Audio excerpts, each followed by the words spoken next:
నమస్తే శ్రీమాత్రే నమః శ్రీ కృష్ణాయ నమః. హిట్ టీవీ భక్తి ప్రేక్షకులకు, ఆహా భక్తి ప్రేక్షకులకు స్వాగతం సుస్వాగతం.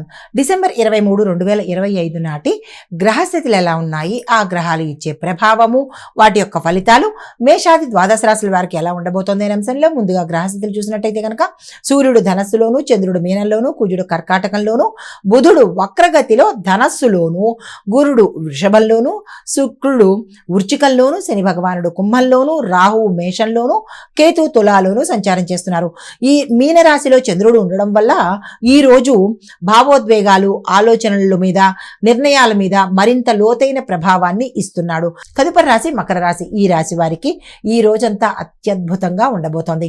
శని భగవానుడి యొక్క అనుగ్రహం వల్ల మీరు ఏ పని అయితే తలపెడతారో, కొత్తగా కావచ్చు, ఆగిపోయిన పనులు కావచ్చు, అవి మీకు ముందుకు వెళ్ళేటట్టుగాను, దానివల్ల సక్సెస్ వచ్చేటట్టుగా గోచరిస్తోంది. కాబట్టి మకర రాశి వారు ఈ రోజు ఏది వృధా చేసుకోకండి. అయితే ఉద్యోగంలో గతంలో కన్నా మీకు ఈరోజు చాలా ఎక్కువగా మంచి మంచి సపోర్ట్ రావడము, మీరు ఏదైతే ఎక్స్పెక్ట్ చేస్తున్నారో, అంటే ఉద్యోగంలో కేడర్లో మార్పు కానీ, లేదా అంటే ప్రమోషన్స్ కానీ, ట్రాన్స్ఫర్స్ కానీ, ఇలాగ మీరు ఏ అంశాన్ని అయితే ఉద్యోగస్తులు ఎక్స్పెక్ట్ చేస్తున్నారో అది వచ్చేటట్టుగా ఈరోజు చాలా చక్కగా ఉండబోతోంది. ఆస్తి సంబంధిత విషయాలకు, నిర్ణయాలకు ఈరోజు అత్యంత శుభప్రదంగా ఉండబోతోంది.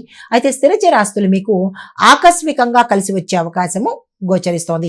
మీకు అసలు ఆ విషయాలే తెలియదు, ఆస్తి ఉందా లేదా కూడా తెలియదు, కానీ అవి మీకు తెలియని విధంగాను వేరే వారి ద్వారా, బంధువుల ద్వారా కానీ, స్నేహితుల ద్వారా కానీ స్థిరచరాస్తులు మీకు ఆకస్మికంగా వచ్చేందుకు అవకాశాలు కనబడుతున్నాయి.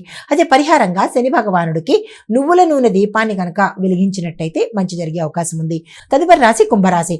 ఈ రాశి వారికి శని భగవానుడి యొక్క బలం వల్ల ధైర్యము, శ్రమ సక్సెస్ అవ్వడము ఈరోజు ఈ రెండు మీకు అనుకూలంగా ఉండబోతోంది. ఆర్థిక లాభాలు కనిపిస్తున్నాయి. దూర ప్రాంతాల నుంచి మీకు ఒక శుభవార్త వచ్చే అవకాశం గోచరిస్తోంది. గురువుల యొక్క ఆశీర్వాదము ఈరోజు మీకు మెండుగా ఉండబోతోంది. మీకు చెప్పదగిన పరిహారము ఓం శం శనేశ్వరాయ నమః అనే మంత్రాన్ని సాధ్యమైన సార్లు చదువుకుని, అవకాశం ఉన్నవాళ్ళు నవగ్రహ ఆలయంలో శని భగవానుడికి నూనెను, అంటే నువ్వుల నూనెను అభిషేకం చేసుకున్నట్టయితే కనుక మంచి ఫలితాలు పొందుతారు. తదుపరి రాశి మీనరాశి. ఈ రాశి వారికి చంద్రుడు మీ రాశిలోనే సంచారం చేస్తూ ఉండడం వల్ల సృజనాత్మకత, ఆత్మవిశ్వాసం పెరగడము, గతం కన్నా ఈ రోజు చాలా మెరుగ్గా ఉండే అవకాశం గోచరిస్తోంది. పనులు వేగవంతంగా పూర్తవుతాయి. ఆరోగ్యం భేషుగ్గా ఉండబోతోంది. అయితే కుటుంబంలో ఆనందం ఉండబోతోంది.